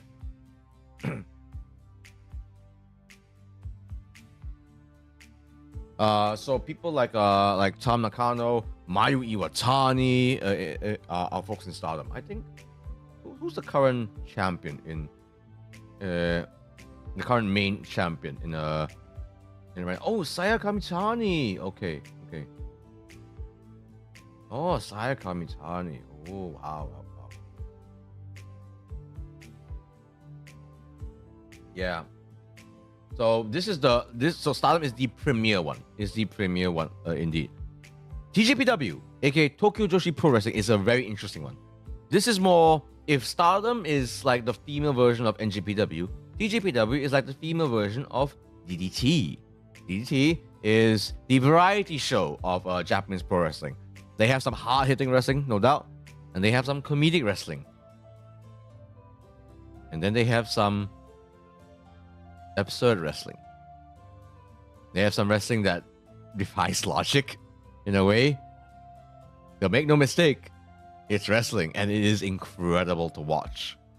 It's still something for everybody, which means that some of it might not be for you, but you might be surprised by what you would like as a result. Like it's like your brain, like if you're only ever used to like WWE or TNA, watching DDT / TJPW is gonna be a trip and a half. DJPW is where you will see folks like wait, oh god, my brain. Oh come on, I should be good with this. Maki Ito, the idol turned pro wrestler. So they're gonna be a little bit on the goofier side, but make no mistake, it's still very, very good wrestling. In fact, you can argue it's gonna be more entertaining wrestling because they do weird and wacky stuff as well. They're willing to be wacky. Hell, they're willing to sing and dance as well. That's for sure. It's crazy. The current champion is, oh wow, whoa! It's Mizuki, like Whirling Candy Mizuki. Holy, yeah. That's actually insane. What? Man, she really has risen up over the years, eh, Mizuki? And then there's also Miyu Watanabe as well. Like oh man, you ever seen a girl do giant swings? Miyu Watanabe. So yeah, so TJPW, they're definitely a little bit more on the goofier side, but the quality of wrestling is still really, really good. And sometimes goofy is what we need.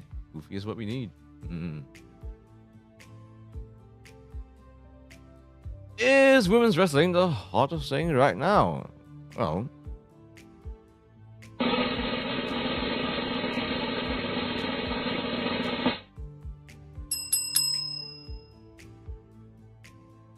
of course.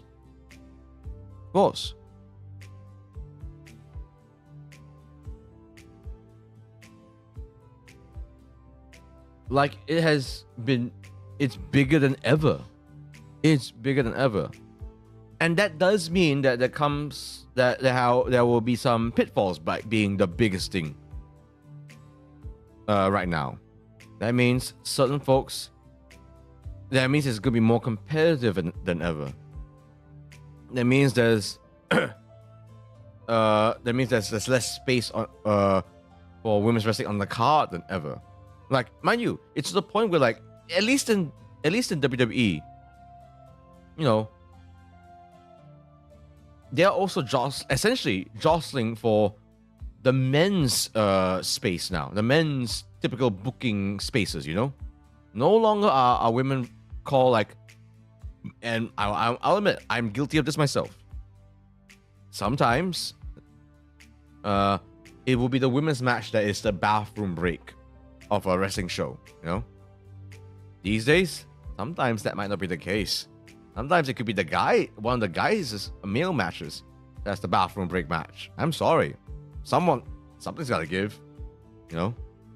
Because that's how elevated the women's wrestling are right now.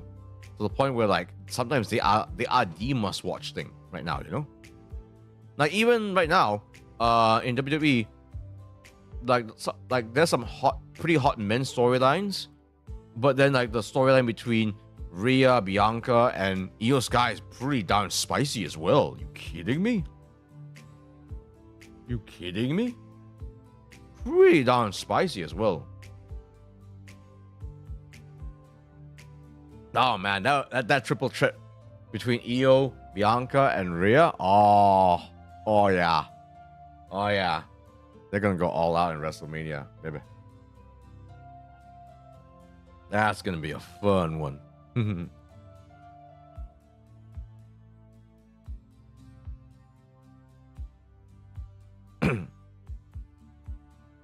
So yeah. Like, looking at the WrestleMania card, Sky versus Bella versus Ripley is the match I'm most looking forward to. I don't blame you. What's the one that I'm looking most forward to? No, I gotta admit, I'm still intrigued by Jey Uso versus Gunther. They've built it up very, very well. So I'm definitely most intrigued by that. But Sky Belair Ripley is definitely up there. Women's wrestling is awesome. What else is there to say? So hope this gives you all a chance to consider watching more women's wrestling, appreciating women's wrestling, acknowledging the incredible history that women's wrestling has that deserves to be acknowledged. Like, again, Queen of the Ring, Queen of Villains, these movies highlighting female wrestlers that I have no knowledge of, but they've certainly paved the way indeed and deserves to have their name in the spotlight.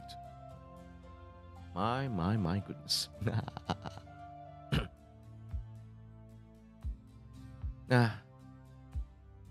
Yeah, women's wrestling is awesome. Actually, guys, my regulars, and whoever's watching right now, what other topics would you like me to cover next? What other specific topics would you like me to cover next? I've already mentioned I'll be covering Southeast Asian female wrestlers. Anything else would you like me to explore more specifically? Let me know. Having a think there, Autumn. Okay, it's okay, have a think. Let's see. Off the top of my own head right now. Off the top of my own head.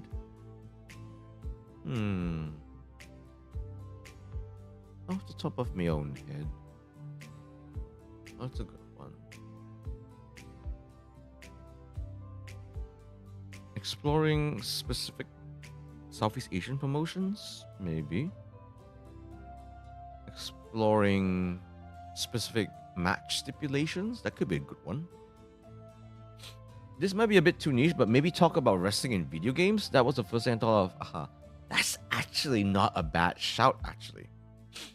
That's actually not a bad shout, because I cannot begin to tell you the number of fellow wrestlers that I personally know that has been influenced to practice professional wrestling because of wrestling video games. Like, we were exposed, a lot of us, including myself to an extent, was primarily exposed to wrestling not via the TV shows, but by the video games. Actually, they were huge. There's a big reason why WWE still makes the 2K series games to this day. Is because not only are they great money makers, because these video games are also going to be hugely influential in getting people to try out wrestling as well. To be interested, hey, I can press these buttons to do all these cool moves. Can I do these? Can I do this IRL as well? Like, I know so many that wanted to do wrestling because of video games. Great idea. Great idea. And a very daunting one too. Really daunting one as well, actually. I don't know. I'm gonna have to see if I can try to cover that. It's a great one, but that's a tough one. Because where do I even begin? How do I even like women's wrestling? That's easy for me to like is women's wrestling good? Is women's wrestling a draw? Who are the famous women's wrestlers? All that jazz. Wrestling video games is gonna be a different story altogether. Cruiserweights, junior heavyweights, hardcore death matches. That's not a bad shout. No, I am a cruiserweight for life because I have to be. So covering my very niche division is gonna be a pretty good one, actually. That's a pretty good topic. Yeah. Okay, that's really about it, folks. That's really about it.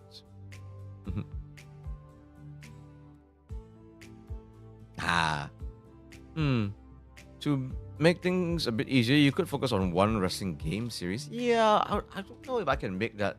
If that would be interesting, though. Yeah, I don't know how to work it in a way where that could be interesting. I could try. I'll have a think about it. But yeah, that really is about it, folks. I hope you guys enjoyed this little chit chat about all things women's wrestling. Maybe in the future, I hope to be a little more specific. In the meantime, folks, if you can, please do like and subscribe to my channel. It really will help my channel a lot. If you want to follow me on my socials, be it Twitter, TikTok, Instagram, Blue Sky, even, that would be much appreciated. And if you wish to contribute directly to Cafe Cornelius, the Stream Elements link is in the description down below. And my next upcoming stream is going to be on coming Saturday, 9:30. Is it 9:30 p.m.? 9:30 p.m. That's somewhere 9 p.m. But basically, Square Circle Made Simple is coming back. Square Circle Made Simple is coming back on coming Saturday, 9 o'clock. So you guys look forward to that indeed. Oh, I could also send you a link to a Triple KO podcast about wrestling in video games. Kenny Omega also featured. Ooh, that'd be great, actually. Yeah. If you can send that to me, that'll be much appreciated. Thank you, Johan. Yeah. Wait, wrestling and fighting games too. Oh, jeez, that's a lot. Might not make it. That's alright, no. You can check out the VOD. You can check out the VOD when it's all done.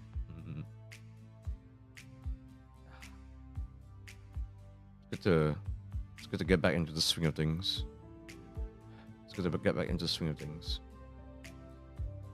Alright, folks. Cafe Cornelius is now closing shop. May Cafe Cornelius never close in your hearts. Have a lovely night, Mina. Have a lovely night.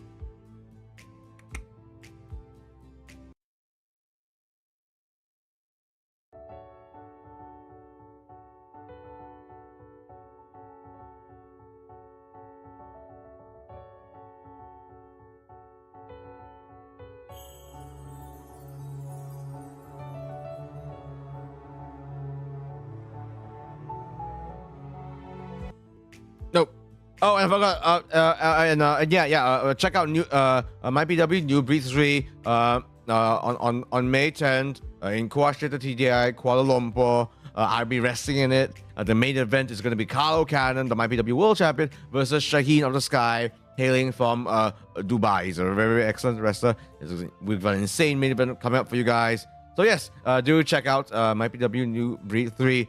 The pinned message is the ticketing website. Early bird tickets are still on sale. So yeah. So no one can say that I'm not doing my part in marketing. IPW. Night night.